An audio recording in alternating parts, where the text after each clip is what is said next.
Good morning, dear students. Today we will explain very important question which is known as Daniell cell. We know that there are two types of cell. Number one, which is electrochemical cell, and number two, which is electrolytic cell. In electrochemical cell, we know that the principle of electrochemical cell that chemical energy convert into electrical energy. While in electrolytic cell, electrical energy convert into chemical energy. But now we will explain various type of examples which is belongs to electrochemical cell.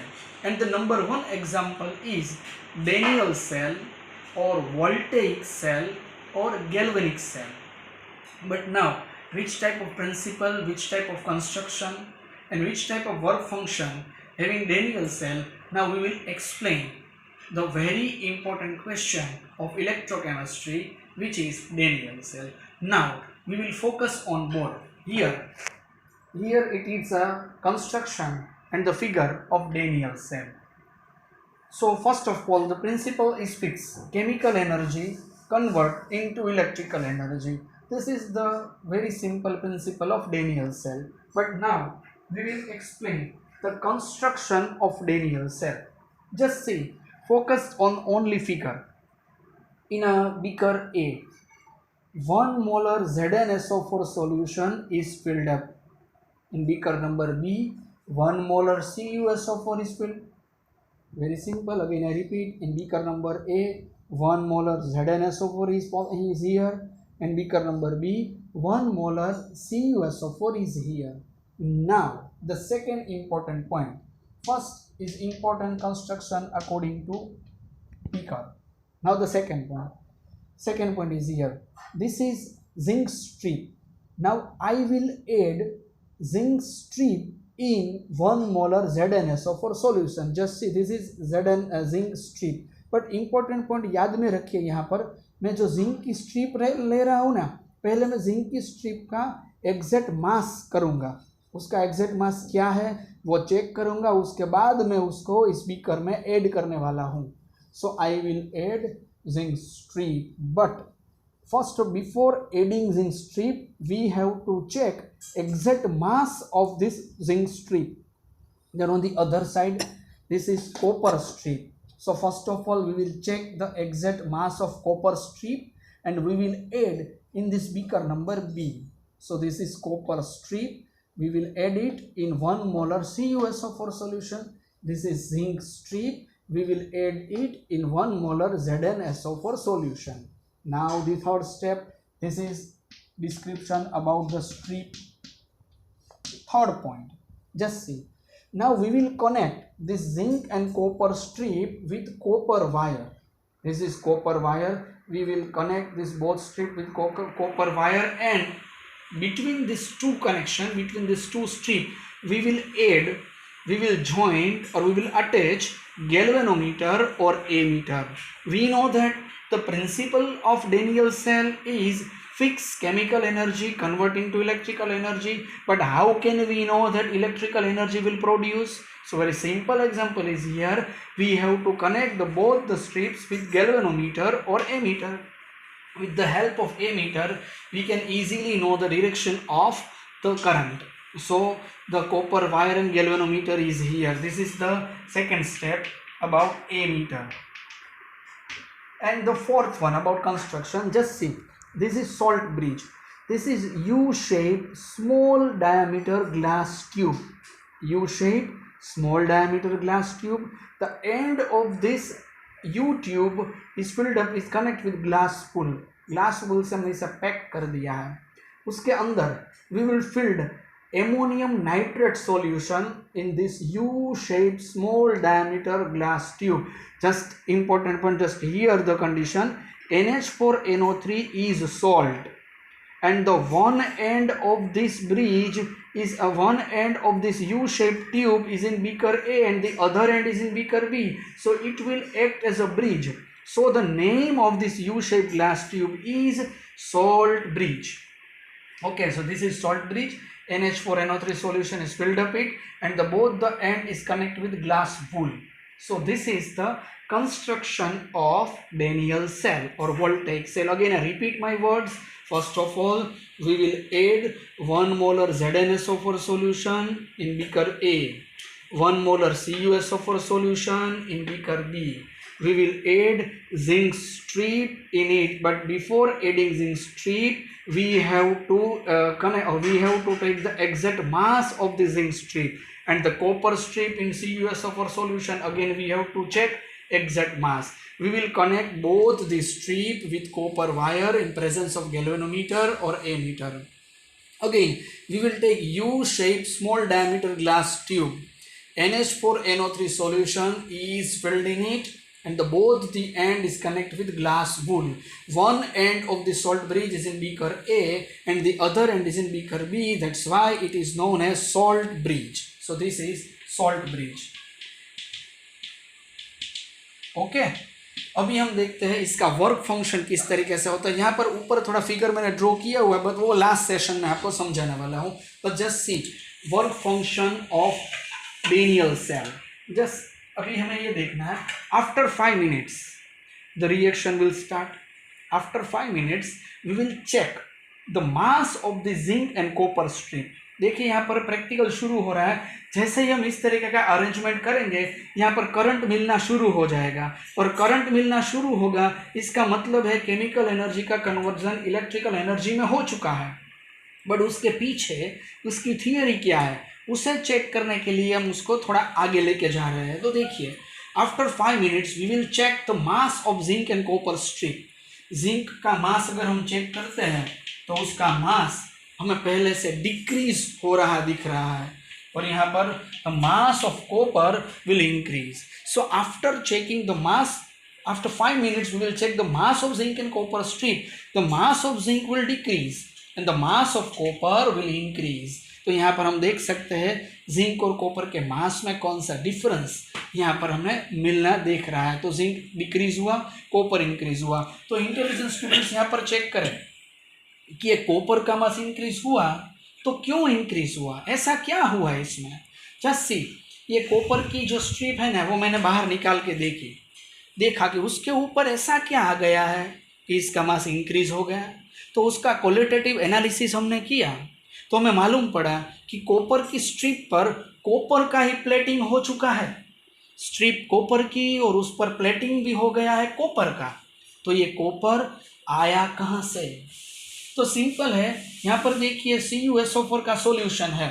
CuSO4 में ही एक copper यहाँ पर है, तो शायद ऐसा हो सकता है कि Cu2+ है, वो इलेक्ट्रॉन अगर गेन करता है तो इसमें से कॉपर निकल सकता है. This copper will pour in this strip and the plating of copper it's happen here. So this process is known as reduction process. देखिए, कॉपर 2+ ने इलेक्ट्रॉन गेन किया तभी उसका कन्वर्जन कॉपर में हो गया. सो Cu2+ will gain this 2 electron, it will convert into copper. But अभी question यहाँ से दूसरा हमें देखने को मिलता है कि अगर इसने इलेक्ट्रॉन गेन किया तो इलेक्ट्रॉन आया कहाँ से. तो शायद हम समझ सकते हैं कि इलेक्ट्रॉन लेफ्ट साइड से आया होगा, क्योंकि यहाँ पर जिंक जो कि कॉपर से ज़्यादा एक्टिव है, तो जिंक ने यहाँ पर 2 इलेक्ट्रॉन गेन किए, 2 इलेक्ट्रॉन लूज किए, और ये 2 इलेक्ट्रॉन कॉपर ने गेन किए. अगर हम इसका एडिशन कर देते हैं, Cu2+ plus Zn, Cu plus Zn2+, both these 2 electrons are cancelled. This reaction is known as redox reaction. Reduction, oxygen, both the oxidation, both of the reaction will take place here. So this is the reactions. तो देखिए अभी यहाँ पर क्या हो गया. After 5 minutes again we check the mass of zinc, it will decrease and the mass of copper will increase. Now when we do the qualitative analysis of copper strip, then we can easily understand that copper strip having platinized copper, it has a copper. So how can we get this copper? So Cu2+ will reduction process will take place and convert into copper. But how can we gain these 2 electrons? So this electron will lose from zinc. So zinc 2+ plus 2 electron, a redox reaction takes place, and the reaction is here. Here n is equal to 2. Number of losing and gaining electrons are 2.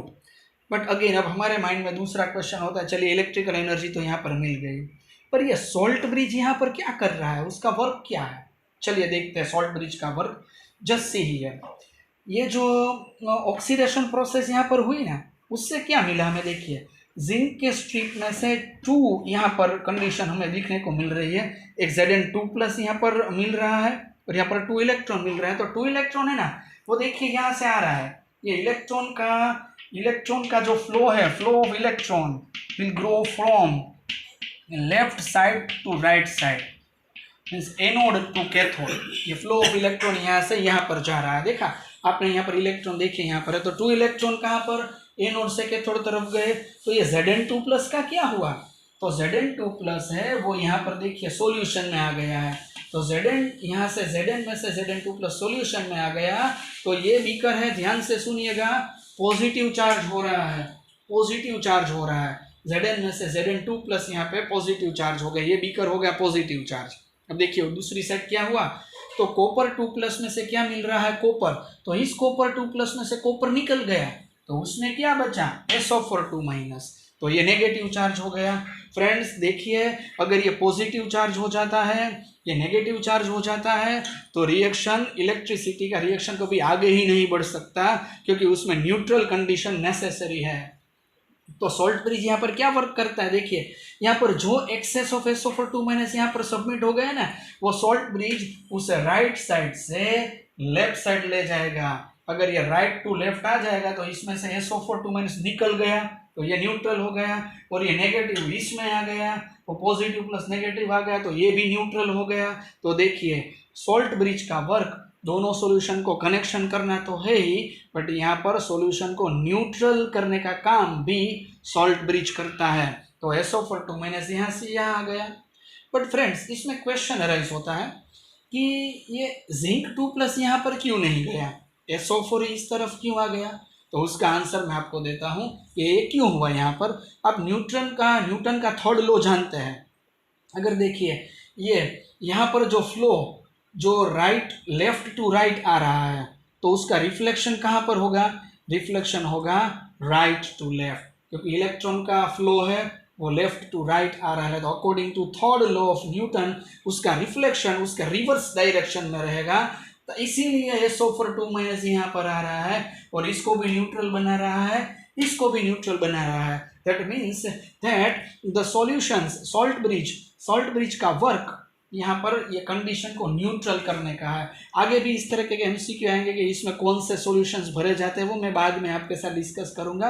But the important point is here that right to left SO4 - आता है, इसीलिए यहाँ पर ये condition neutral होती है। तो हम कह सकते हैं कि जो करंट का फ्लो है, flow of current is from cathode to anode, and flow of electron anode to cathode होता है। यहाँ पर सॉल्यूशन मीन्स के ये जो है ना, ये आयन का फ्लो है, flow of ion is from right to left and this is from left to right. तो ये हो गया हमारे सामने डेनियल सेल का पूरा रिप्रेजेंटेशन, किस तरीके से डेनियल सेल ने काम किया। फिर भी मैं भी रिवीजन करवा रहा हूँ, उसके बाद मैं न्यू कंडीशन में जा रहा हूँ। देखिए क्या हुआ, प्रिंसिपल क्या है, तो कि chemical energy convert into electrical energy. ठीक है, फिर क्या हुआ, बीकर ए उसमें 1 मोलर ZnSO4, बीकर बी उसमें 1 मोलर CuSO4, बीकर ए में एग्जैक्ट मास वाली जिंक की रॉड, बीकर बी में कॉपर की रॉड, दोनों को कॉपर वायर की मदद से गैल्वेनोमीटर और एमीटर से कनेक्शन, अंदर यू शेप की ग्लास ट्यूब जिसमें NH4NO3 का सॉल्यूशन भरा हुआ है, दोनों एंड है वो ग्लास वूल से पैक किए हुए हैं, उसको कहते हैं सॉल्ट ब्रिज। एक पार्ट ए बीकर में, दूसरा बीकर बी में हमने डाल दिया है। ठीक है, ये कंस्ट्रक्शन हो गया। बाद में वर्क क्या होता है, जैसे ही ऐसा वर्क होता है उसी वक्त हमें करंट मिलना शुरू हो जाता है।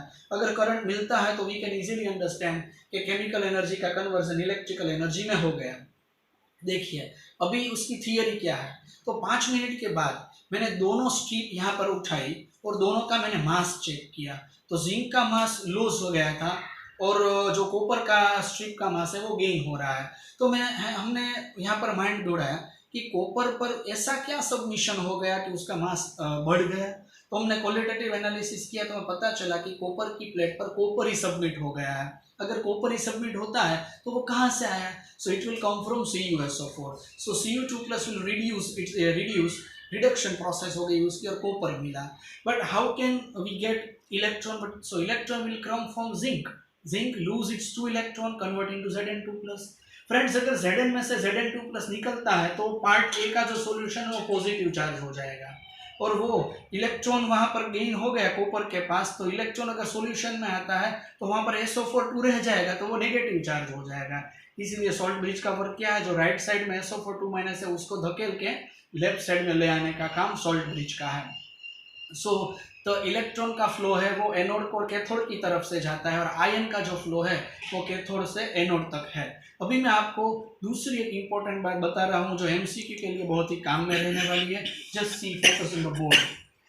यहाँ पर देखिए ऊपर मैंने थोड़ा दूसरा वर्क किया हुआ है। यहाँ पर ये रियोस्टेट हमने डाला हुआ है, यहाँ पर जो रेजिस्टेंस है वो डाला हुआ है। ये वायर का फ्लो किस तरीके से जाता है देखिए। जब डेनियल सेल है ना, मैं आपको बता देता हूँ कि डेनियल सेल का जो पोटेंशियल है ना उससे वोल्टेज हमें कितना मिलता है? 1.1 वोल्ट का मिलता है। ठीक है, याद रखिए कितना वोल्टेज मिलता है? 1.1। तो देखिए स्टार्टिंग में जब प्रोसेस स्टार्ट होती है तब वोल्टेज 1.1 से कम होता है। तो जब पोटेंशियल 1.1 वोल्ट से कम होता है तब क्या प्रोसेस होता है? देखिए यहाँ पर दिख रहा है इलेक्ट्रॉन का flow left to right, zinc से कॉपर की तरफ इलेक्ट्रॉन जा रहा है और ये डायरेक्शन देखिए इस तरीके से हमने डाली हुई है, लेफ्ट टू राइट मिल रहा है, प्रोसेस आगे जा रही है।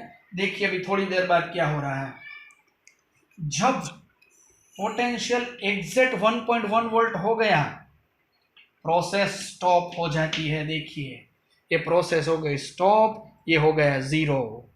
कब हो गया ये? जब पोटेंशियल हमें चाहिए था 1.1 वोल्ट उतना हो गया तो ये प्रोसेस स्टॉप हो गई। पहले E cell is less than 1.1 था तब इलेक्ट्रॉन का फ्लो जिंक से कॉपर तरफ था। जब पोटेंशियल 1.1 हो गया तब जिंक से कॉपर किसी तरफ फ्लो नहीं है, प्रोसेस स्टॉप हो गई। बट अब मैं रिवर्स आपको समझाता हूँ। देखिए अभी ऐसा हुआ कि ये जो फ्लो है वो फ्लो रिवर्स पोजीशन में चला गया। अगर मैं इसको करंट दे रहा हूं, देखिए मैंने यहाँ डायरेक्शन चेंज की है। अब मैं अगर इसको बैटरी के साथ कनेक्ट करके करंट पास करता हूं, ये मैं नज़दीक ले आया हूं, तो देखिए क्या हो रहा है, ये जो डायरेक्शन है ना वो रिवर्स होने जा रहा है। देखिए रिवर्स हो गया मतलब क्या हो गया? डायरेक्शन हो गया कॉपर की तरफ से जिंक तरफ। ये एनोड था पहले, ये कैथोड था। बट जब मैंने करंट पास किया तो कॉपर एनोड हो गया और जिंक कैथोड हो गया और ये डायरेक्शन रिवर्स हो गई, ऑपोजिट हो गई। ये 3 कंडीशन मैं आपके सामने मेंशन कर रहा हूँ। टैलेंटेड स्टूडेंट्स बहुत ही ध्यान में रखिए मेरी बात कि पहले E cell is less than 1.1 था ताकि फ्लो जिंक से कॉपर तरफ था। जब एग्जैक्ट 1.1 हो गया तो प्रोसेस स्टॉप हो गई और जब मैंने ये करंट ज़्यादा पास कर दिया, करंट दे दिया, अभी मैं करंट दे रहा हूँ तो स्टूडेंट्स आप समझ जाएंगे कि इलेक्ट्रोकेमिकल सेल नहीं रहेगा, ये इलेक्ट्रोलिटिक सेल हो जाएगा। अगर मैं करंट दे रहा हूँ तो फ्लो चेंज हो रहा है, अब ये हो रहा है कॉपर से जिंक की तरफ। So this is very important concept. If we change the current, the condition will change. So these are the important parameters of Daniell cell. The next repeated point is here. Just see that if E cell is less than 1.1, then the flow of electron will go through anode to cathode. But when the voltage will 1.1, but instead of voltage we will put a word which is potential. If the potential is 1.1, the reaction is stopped. But if when we pass the current at that time it will change in opposite direction, copper to zinc flow of electron will start from cathode to anode. So these are the 3 important condition. Condition number 1, E cell is less than 1.1. Condition number 2, E cell is equal to 1.1. Condition number 3, E cell is greater than 1.1 volt. At that time the condition will change, electrochemical cell will convert into electrolytic cell. So this is the construction of electrochemical cell, Daniell cell. अगर ये आप दूसरी बार सुनना चाहते हैं तो video repeat कर सकते हैं। रिपीट करने के बाद आपको ज़्यादा कॉन्सेप्ट अच्छी तरीके से मालूम होगा। फिर भी कोई प्रॉब्लम हो तो आप मुझे व्हाट्सएप थ्रू मैसेज कर सकते हैं। थैंक्स।